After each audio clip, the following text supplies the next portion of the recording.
राम राम भाइयों, कैसे हैं आप सभी लोग। आज हम बात करने वाले हैं सास बहू के रिश्ते के बारे में। इस रिश्ते से सब लोग ही परिचित हैं। मोस्टली ये बात है लड़कियों के बारे में, क्योंकि उनकी लाइफ की पूरी जर्नी इसी पे डिपेंड करती है। पहले एक घर में रहती हैं अपने माता पिता के साथ में, फिर शादी हो जाती है, फिर दूसरे घर में चली जाती हैं। तो स्पेशली एक लड़की पहले बहू बनती है, फिर उसी को एक सास के रूप में आगे अपना जर्नी करनी होती है। तो ये जर्नी बेसिकली सास बहू के रिश्ते के बारे में है।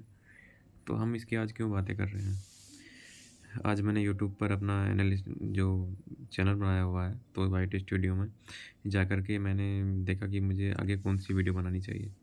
तो वाइट स्टूडियो ने मुझे सजेस्ट किया कि सास बहू के जो है आप इस पे बना सकते हो। तो स्पेशली मैंने ये रैंडमली टॉपिक उठाया है। तो चलिए आप बात करते हैं सास बहू के रिश्ते के बारे में। हम देखते हैं या आपने देखा होगा कि हमारे जो समाज है आजकल, ये बहुत बड़ा मुद्दा बन गया है कि सास की बहू से नहीं बन रही है, बहू की लड़ाइयाँ हो रही हैं, दिक्कतें आ रही हैं, वो अकेला रहना चाहती है, फैमिली के साथ में नहीं रहना चाहती है। तो यही मुद्दा एक बहुत बड़ा हमारे परेशानी के रूप में देखना पड़ रहा है। तो ऐसा होता क्यों है और क्या इसका कोई सॉल्यूशन नहीं है। आप सब तो जानते ही हैं कि ये सब चीज़ें पहले टाइम से चलती आई हैं, लेकिन आजकल के टाइम में हम देखने को मिल रहा है कि लोगों के बीच में तालमेल बहुत कम हो गया है। वो चाहे बाप का बेटी से रिश्ता बोल दो, लड़की का मम्मी अपनी माता से बोल दो, दोस्तों के बीच में बोल दो, क्योंकि आजकल लोग जो हैं उसमें कहीं न कहीं एक नैतिकता का अभाव हो रहा है। नैतिकता बोले तो जो सब लोग हैं, मतलब हम में आप हैं, कहीं न कहीं हम लोग परवरिश में कहीं न कहीं थोड़ा बहुत अभाव रहा है कि हमें अपनी फैमिली के साथ में कैसे रहना चाहिए। पहले परिवार एक साथ रहते थे, अभी क्या है सब लोग अपना बस सिंगल फैमिली के रूप में ही रहना चाहते हैं। तो ऐसा क्यों है? क्या आजकल महँगाई बढ़ रही है तो लोगों का जीवन खर्चा कम चल रहा है, जिसके कारण वो ऐसा कर रहे हैं? आपने देखा ही होगा कि कितने वृद्धाश्रम आज खुल चुके हैं। लड़ाइयाँ हो रही हैं सास की बहू के साथ में, तो बुढ़ापे में क्या करते हैं, फिर उनको बाहर छोड़ आते हैं। तो वृद्धाश्रम ऐसे ही थोड़ी चल रहे हैं। वृद्धाश्रम के पीछे यही कारण है कि फैमिलीज़ में जो तालमेल है वो नहीं बन पा रहा है।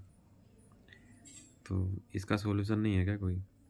तो ऐसे केस में क्या करना चाहिए? जहाँ तक मानना है आप लोग समझदार ही होंगे, लेकिन फिर भी हम लोग बात कर ही लेते हैं सास बहू के रिश्ते के बारे में। इसमें जो तालमेल है, उसकी गड़बड़ है, वो कहीं ना कहीं हम जो आज कर रहे हैं, हमारे अगली वाली पीढ़ी हमें फॉलो करती है।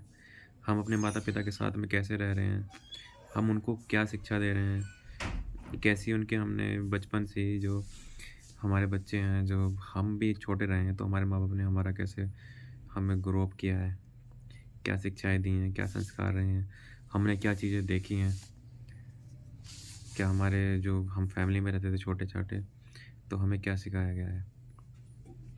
अगर यही सिखाया गया है कि जो अपना ही अपना देखना है, अपना स्वार्थ रखना है, किसी से बना के नहीं रखना है, माता पिता को ध्यान नहीं देना है, बाहर घूमना है, तो वही चीज़ें फिर आगे आगे लाइफ में हम अपनाते हैं। तो बेसिकली यही करना है, अपने माता पिता का ध्यान रखना है और मिलजुल के रहना है और एक पारिवारिक माहौल बना के जीना है। हमारे तो जो वेद है उसमें से एक श्लोक है, उदार चरितनाम तु वसुधैव कुटुम्बकम, यानी कि उदार चरित्र वालों के लिए तो पूरी पृथ्वी ही घर है। अब पूरी पृथ्वी ही घर है, ये तो एक बड़े लेवल पे बात हो गई। तो इसको वही एक कह सकते हैं कि आप जब अपने परिवार में ही सामंजस्य नहीं बता सकते, तो पूरी दुनिया, फिर ये श्लोक हमारे लिए कहना उचित नहीं है। इसका मतलब कि हम अपने रास्ते से भटक रहे हैं। जब ये पहले से श्लोक लिखा गया था तो वहाँ पर यही मतलब था, उदार चरितनाम तु वसुधैव कुटुम्बकम।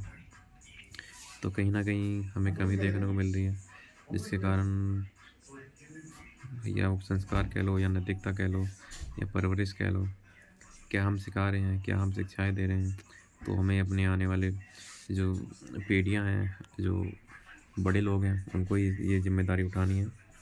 तो एक छोटी सी मैंने वीडियो बनाई, आप भी जिम्मेदारी उठाइए, ठीक है। फिर आगे मिलते रहेंगे, अपना ध्यान रखें।